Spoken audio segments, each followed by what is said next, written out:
Berjumpa lagi dalam permenungan kita, edisi Selasa, 15 September 2020 dalam pekan ke-24 masa biasa. Hari ini adalah peringatan Santa Perawan Maria berduka cita. Dan bacaan-bacaan liturgi yang kita pakai hari ini, bacaan yang pertama dari surat kepada orang Ibrani, bab 5 ayat 7-9, dan bacaan Injil dari Injil Yohanes, bab 19 ayat 25 sampai dengan 27. Kemarin Senin 14 September kita merayakan pesta salib suci. Bacaan liturgi kemarin berbicara tentang Yesus yang ditinggikan pada salib dalam bacaan Injil, dan Yesus yang ditinggikan pada salib menurut cerita Injil kemarin.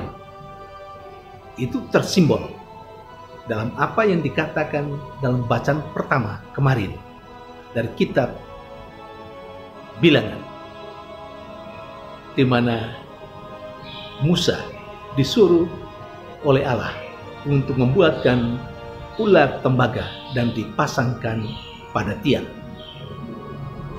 Saudari dan saudara yang terkasih, sementara hari ini juga fokus masih tetap pada Yesus, tetapi dalam hubungannya secara khusus dan istimewa dengan Santa Perawan Maria yang berduka cita yang kita peringati hari ini. Bacaan yang pertama berbicara tentang Yesus yang ditinggikan di kayu salib, yang kesucian salibnya kita pestakan kemarin. Hari ini diperlihatkan lagi penderitaan Yesus yang sempurna.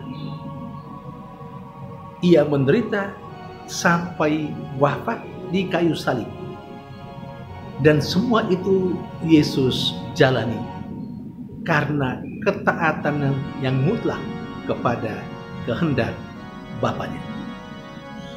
Sementara dalam bacaan Injil hari ini juga masih berbicara Yesus yang tergantung di kayu salib, tetapi yang mengatakan kepada Maria, ibunya, "Ibu, itulah anak." Dan kepada murid yang dikasihinya, "Itulah ibu."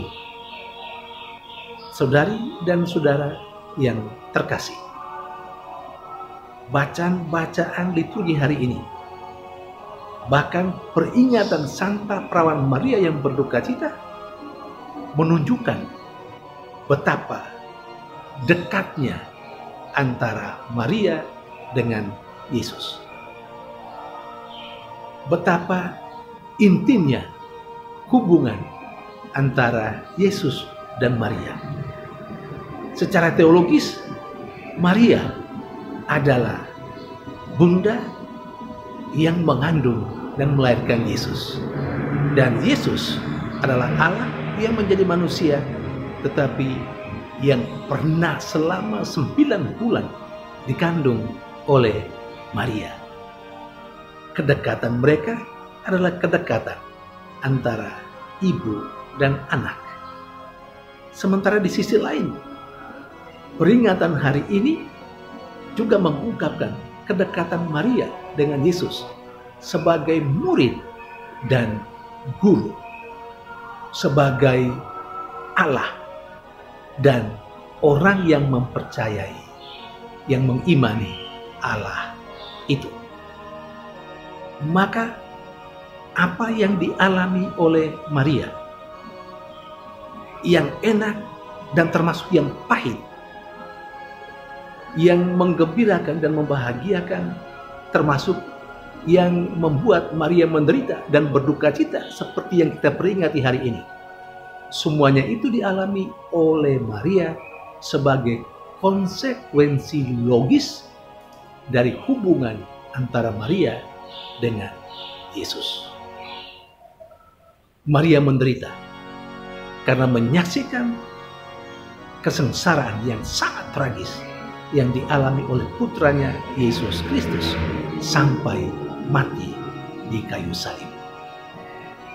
Saudari dan saudara yang terkasih, melalui peringatan hari ini kepada kita diberi pesan.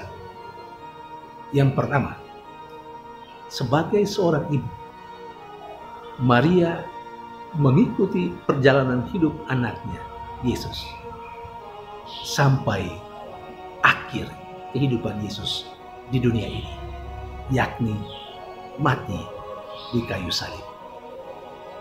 Seharusnya bagi kita yang menyandang status ibu atau menyandang status sebagai orang yang mendampingi yang lain, kita mesti berada bersama dengan orang yang kita dampingi, mesti berada bersama dengan anak-anak kita, entah sebagai ibu, entah sebagai orang tua, entah sebagai dalam jabatan tertentu yang bertanggung jawab atas kehidupan orang banyak.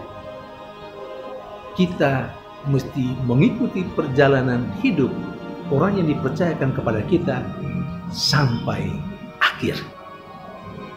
Yang kedua, kita diajak untuk kembali mengingat, mengikuti Yesus tidak saja menggembirakan kita, tetapi kita diajak untuk ambil bagian dalam penderitaan dan duka cita yang dialami oleh Yesus karena ketaatannya kepada Bapaknya.